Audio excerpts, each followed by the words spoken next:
Everyone at some point in their life experiences it. Many ask themselves how to get out of it, and way too many let it control the outcome. Setbacks. Your self leadership channel where you'll learn all about leadership and self leadership, tips and tricks, and some things that always work with my clients. Setbacks and how to get back on track. Hello, I'm Linda Milon, your leadership coach. I'm accredited by the International Coaching Federation. You may think, leaders, how can they struggle with setbacks? They are in a good position, they have responsibility for others. So, how and why should they even struggle with that? And that's the point. Very high expectation lies upon the shoulders of leaders, and often they have a hard time admitting their weaknesses, their struggles, their concerns. It's not a surprise that when I work with my clients, that they feel safe to bring their setbacks up because they know I offer them a very safe environment that is based on confidentiality. Therefore, today I want to share some thoughts upon setbacks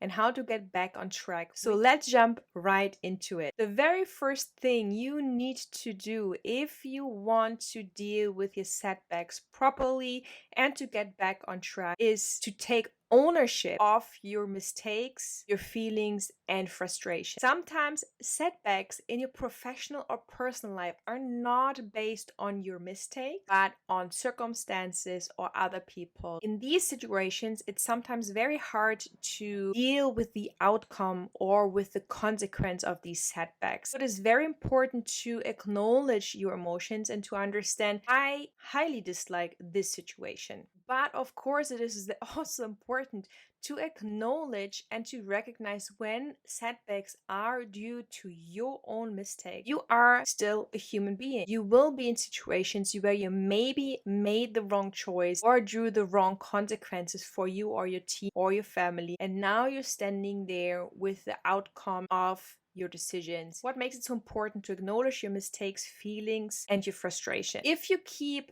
all these things buried, you will not be able to let go. It will help you to make peace with yourself and to understand that you are still learning and growing, that you are not perfect, even if you are in a leadership position or you may hold leadership responsibility in other forms or ways. Depending on how long you follow me already, you may have heard me already say bringing truth to light. Bringing your feelings and frustration and mistakes to light doesn't mean you have to do a soul striptease in front of your whole team or your family. I highly recommend to pick a trusted person, be it a mentor, a coach, a supervisor, or a very trusted close friend. At times, you will obviously have to own up or speak up about your mistakes in front of the team if your mistakes caused not just you a setback, but it caused harm and problems to other people. After you confess to yourself or even a trusted person how you feel about the setback and what the cause of the setback may be, move on to choose the right attitude. In that moment, when you bring to light the mistakes and everything connected to that and assess it, need to make a choice how you want to handle yourself in that situation. That means what kind of attitude do you want to have towards yourself, towards the setback, towards the situation. Choosing your attitude can mean that you have to answer the simple question, what can you learn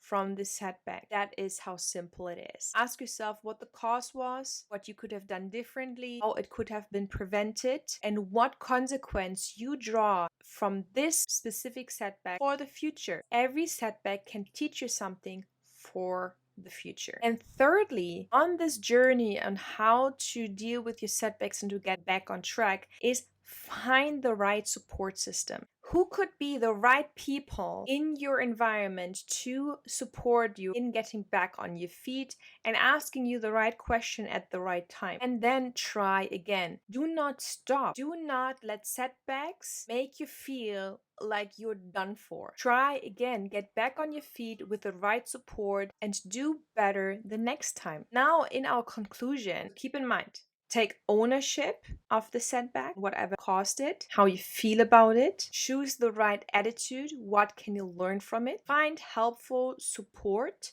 and try again. If you stick to that, this will help you to get back on track. I also want to address a further point in all of that. I observe that sometimes people end up doubting themselves tremendously when they had a setback. However, it is important to acknowledge that often, if you are someone who is on the journey, setbacks are indicators of you being on a journey. For example, you're working on controlling your temper better, and you maybe improved a lot over the past few months. You stayed more cool, you're maintaining your temper well, and you're responding well. However, you may have had a situation where you were triggered too hard. You had maybe even a bad day, you didn't sleep well whatsoever, and you lost your temper with a staff member. You reacted out of anger in a not appropriate way. For example, you shouted at the staff member. Now, you could stand there and say, I failed. All the hard work I did before, I didn't improve my temper at all. I failed again. And you can drown in your self-criticism and focusing on the failure. Or you can look at the situation and say, I treated my staff member poorly. I did good for some time. So what is now the cause for me to react like this? You realized, okay, there are more triggers than cause me to overreact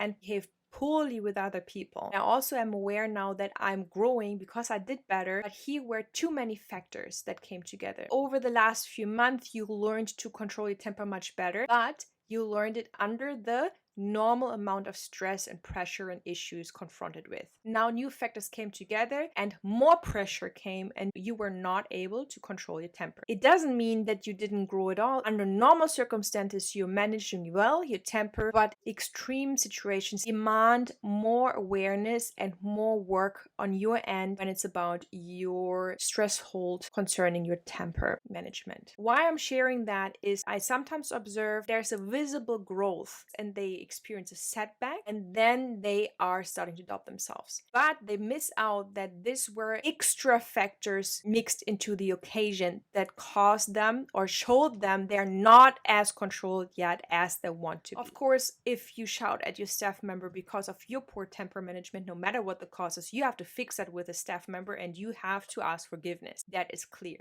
Even if the staff member maybe made a mistake, shouting at them in front of everyone is not the solution to the problem. Stopping everything, stopping any effort to grow just because you had a setback is not the solution to your problem. It is more to be seen as an indicator where you saw growth already and that there's still space to grow. And that is a good thing.